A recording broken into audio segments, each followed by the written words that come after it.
Thanks very much. That's what happens when you write a speech on a plane, so you don't have a time to.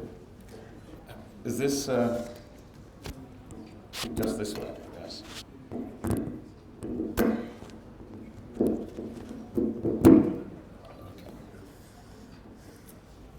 Thank you very much. First and foremost, let me say I'm delighted to be here. I just got off the flight this morning, and I said I was going to absolutely be here, and I have to leave later today.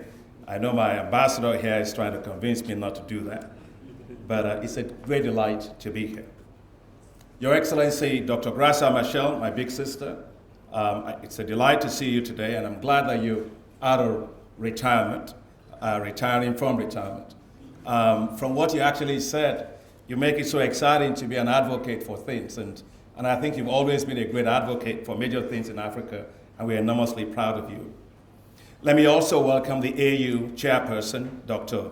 Dlamini Zuma, my own Honorable, Her Excellency, the Ambassador of Nigeria to Mozambique, the AU Commissioner for Agriculture and Rural Economy, Excellencies, Ministers, Vice Chancellors, Deans, distinguished guests, ladies and gentlemen.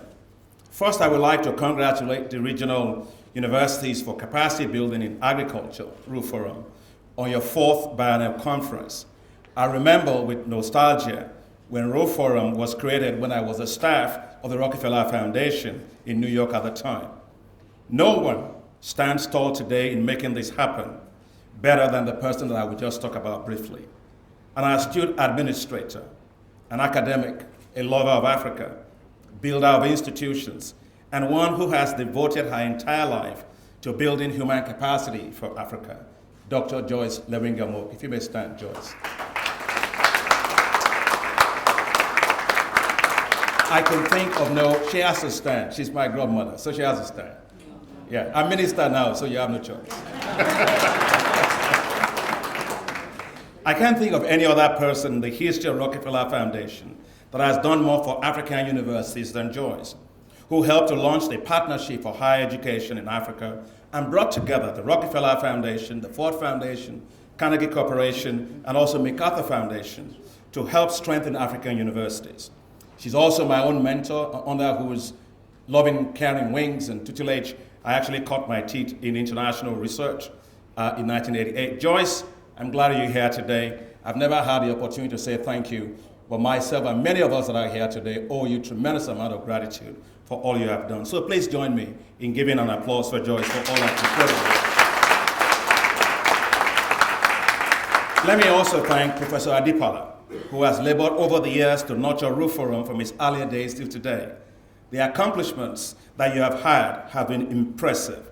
Ruforum has helped to foster integration between African universities in agricultural innovation and development, offering platforms for training of higher quality and globally competitive graduates to support the development of Africa. You have fostered shared learning and provided platforms for advocacy, and you just had one from Dr. Machel just now, networking and resource mobilization for tertiary education in Africa. I'm delighted to note that you have also helped to establish 6 regional PhD programs, 3 regional master's programs. You've graduated 750 masters and 155 PhDs. By all standards, Ruforum has been an outstanding success. Congratulations to you, the university vice chancellors, and all the deans for a remarkable achievement.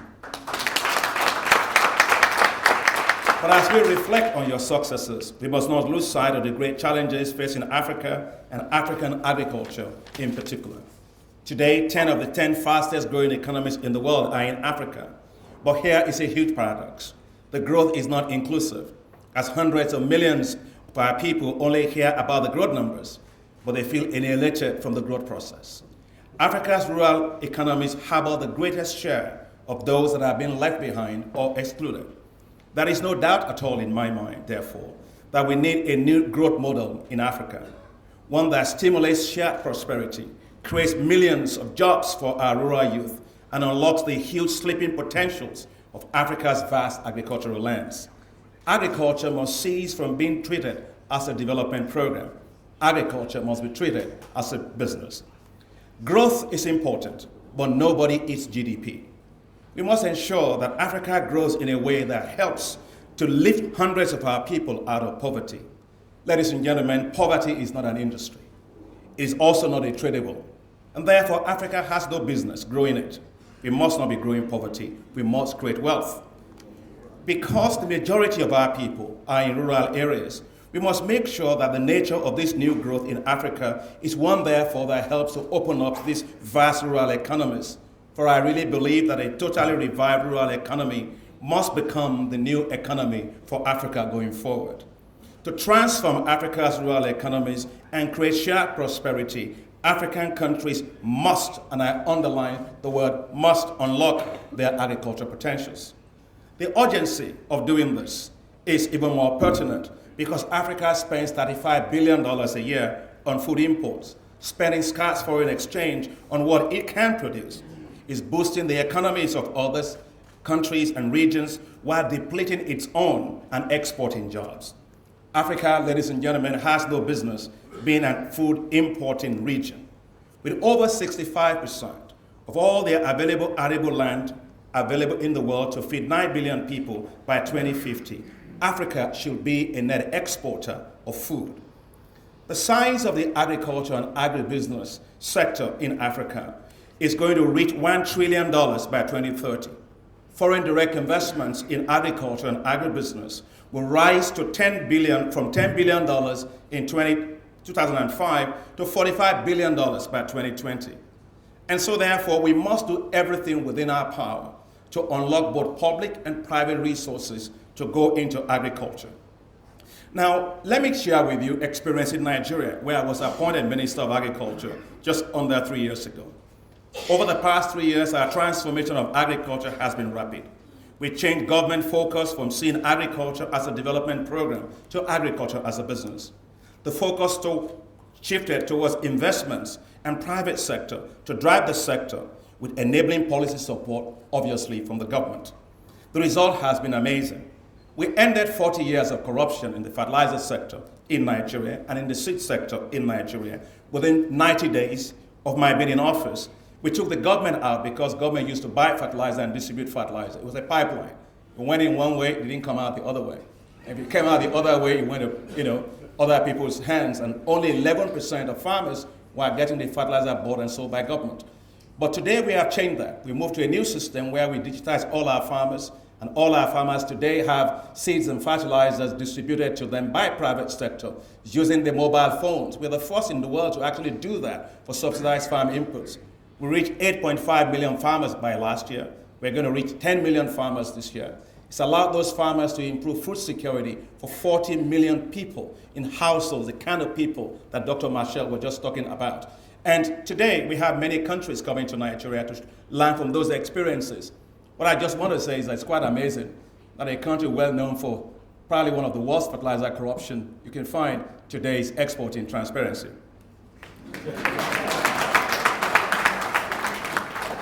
If you look in terms of what has happened to us as a result of that, the number of seed companies in the country grew from 5 when we started to 80 seed companies today.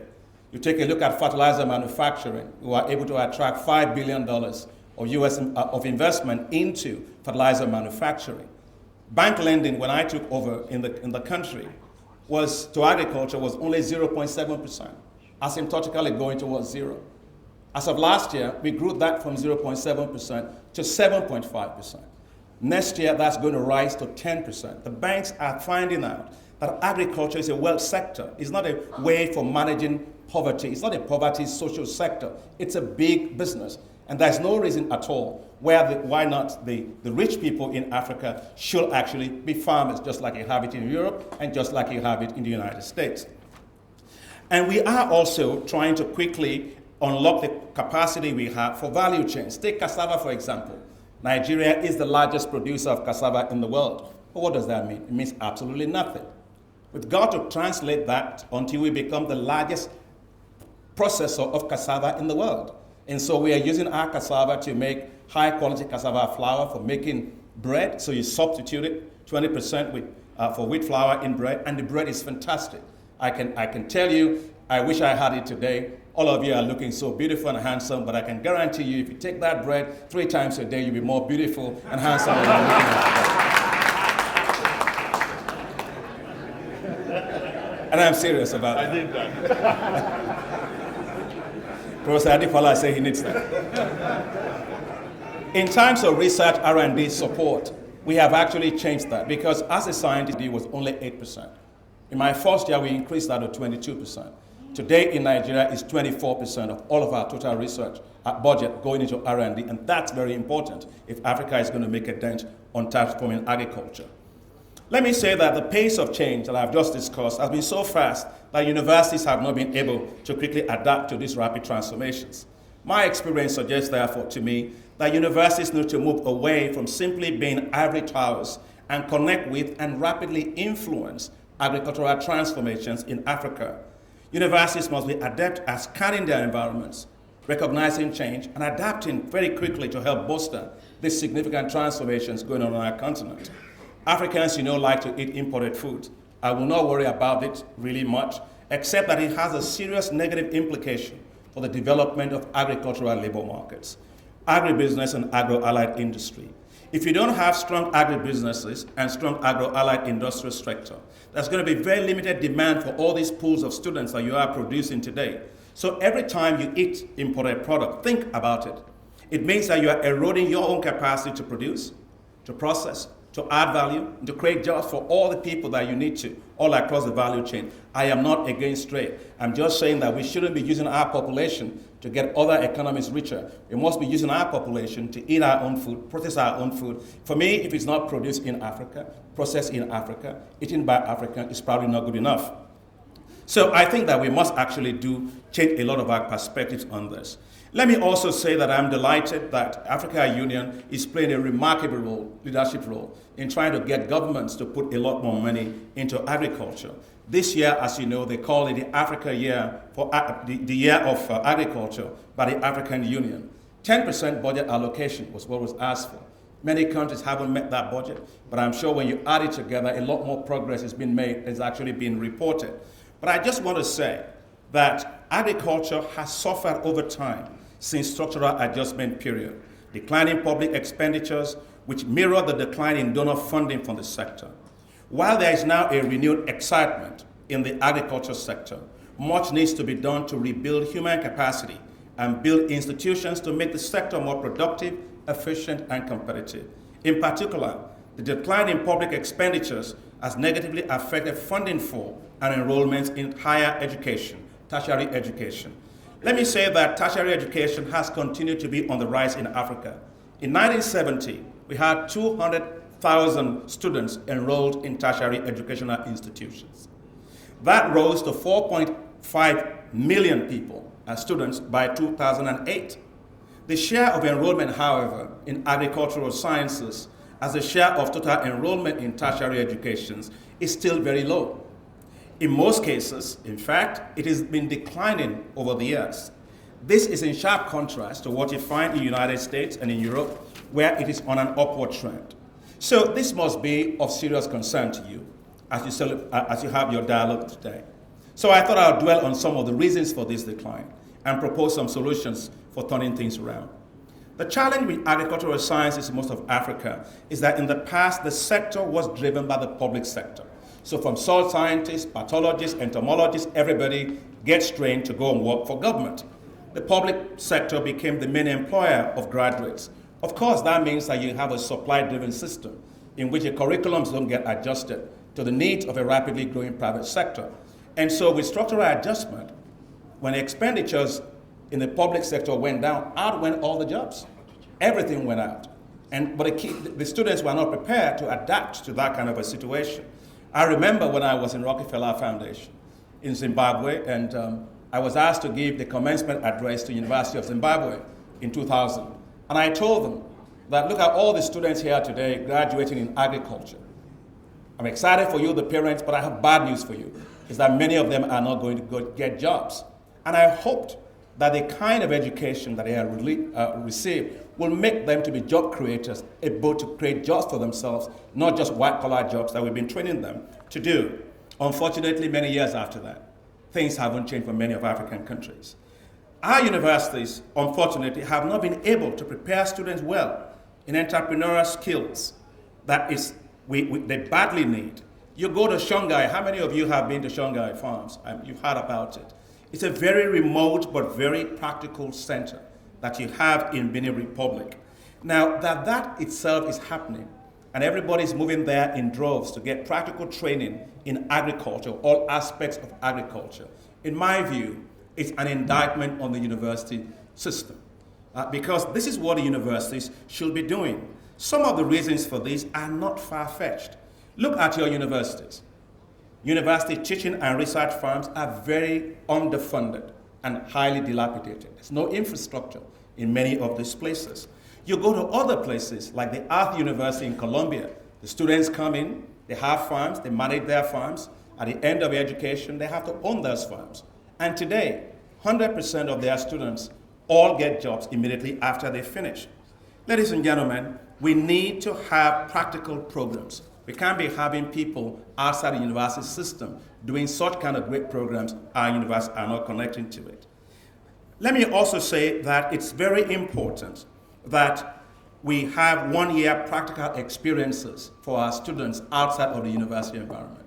The best part of my own training was actually 1 year I spent on a farm. Even as a minister today, as I go back to that, it's very important to do that. But we must also get CEOs of agribusinesses and agro-allied industry to come to our universities to provide practical experiences to bolster academic training. I remember, Joyce, way back in those days, you came up with a term, you call it translational capacity. I remember I wrote it in my notes, so when the book is out, I will remember to put it there. But what you said then was the ability to put knowledge to use, to create jobs, and to have job attainment. The development of students with practical experience and competencies to manage agricultural enterprises should therefore remain the focus of agricultural training programs in our universities.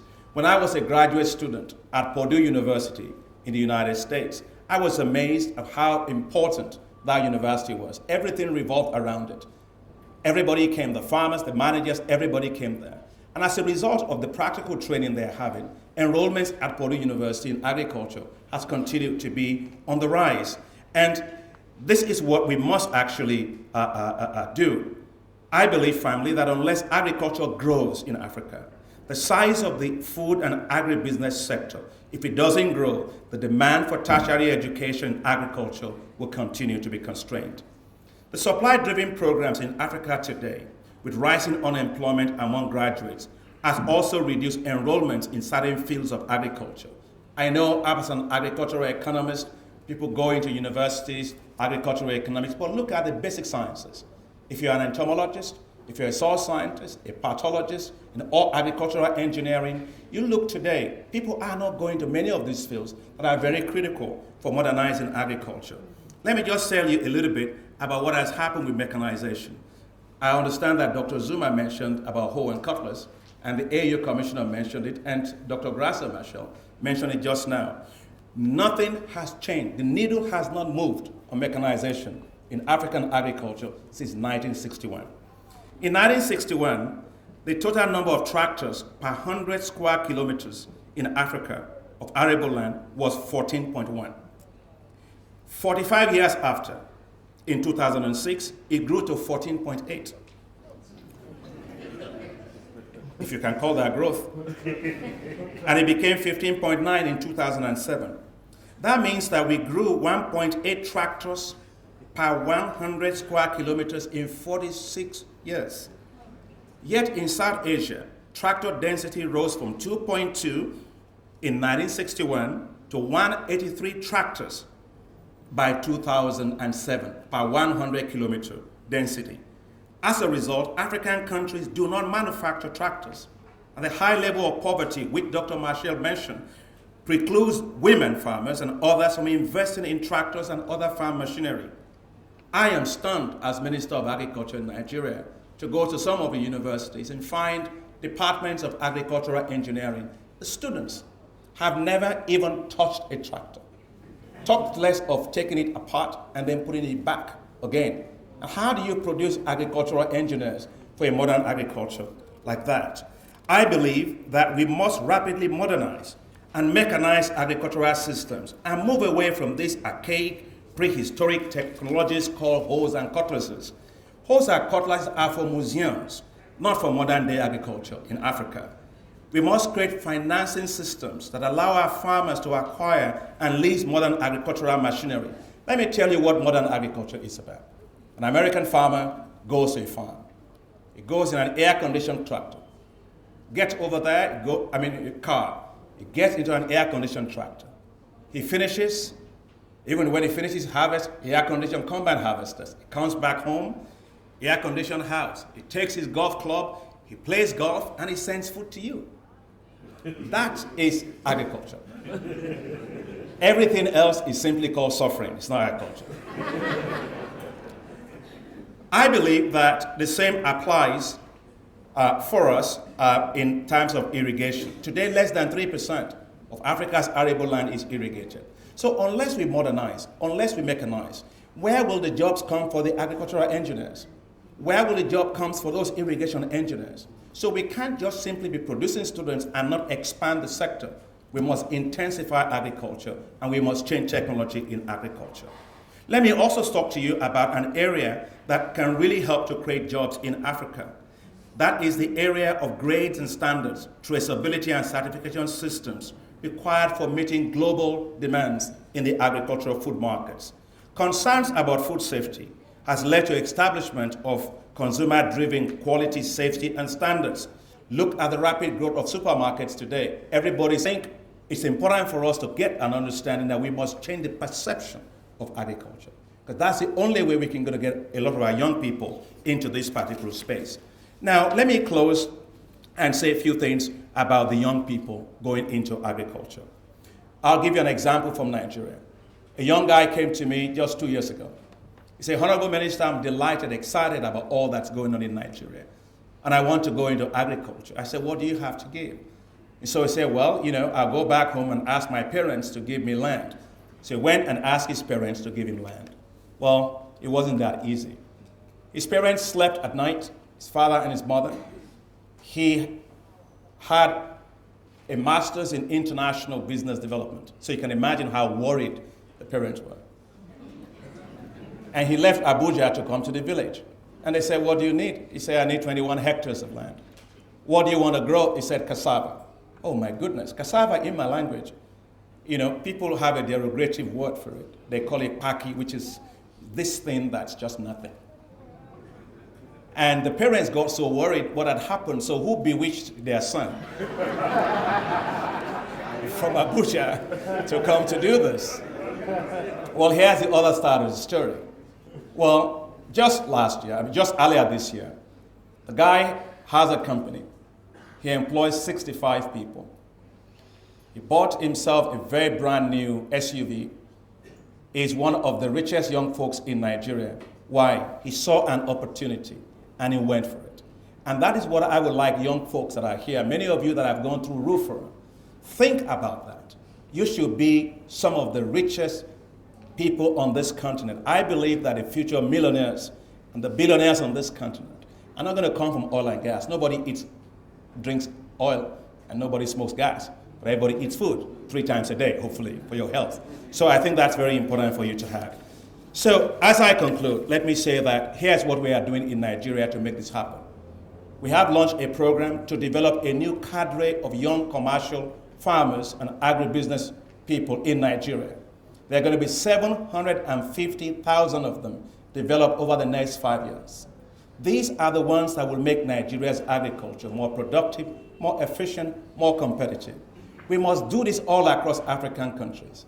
For unless we change the labor composition of the agricultural sector, in the next 15 years, in the next 20 years, where will the farmers be that will actually feed Africa? The challenge of transforming agriculture to create wealth for millions of Africans is immense. There are significant agricultural transformations going on right now in many of our countries that offer lessons for what we must do to better lift up this sector. The time has come for agricultural universities and faculties of agriculture to fully engage and align with these ongoing transformations. I would like to urge the ministers of higher education, the ministers of agriculture, the vice chancellors, and the deans of faculties that are here today to bring down the walls in the universities, to drive innovations and ensure that faculties of agriculture retool, reposition, and reconnect more with the private sector. As you do that, it will change curriculums to better meet the needs of the labor market and improve job opportunities for agricultural graduates. The time for that reflection, ladies and gentlemen, is now. I cannot think of any other group better able to think through this than all of you that are in this room today. I want us to arise and rebuild tertiary education in agriculture to give our students the tools they need to excel in this rapidly changing business and academic worlds. For only a transformed agriculture sector holds the key to a brighter and inclusive growth that will make Africa the place of our dreams, a place of hope, filled with unbounded opportunities and liberties and freedom with shared prosperity for all, making sure that every single kid, like Dr. Marsha said, eats actually 3 times a day. Thank you very much, and God bless you.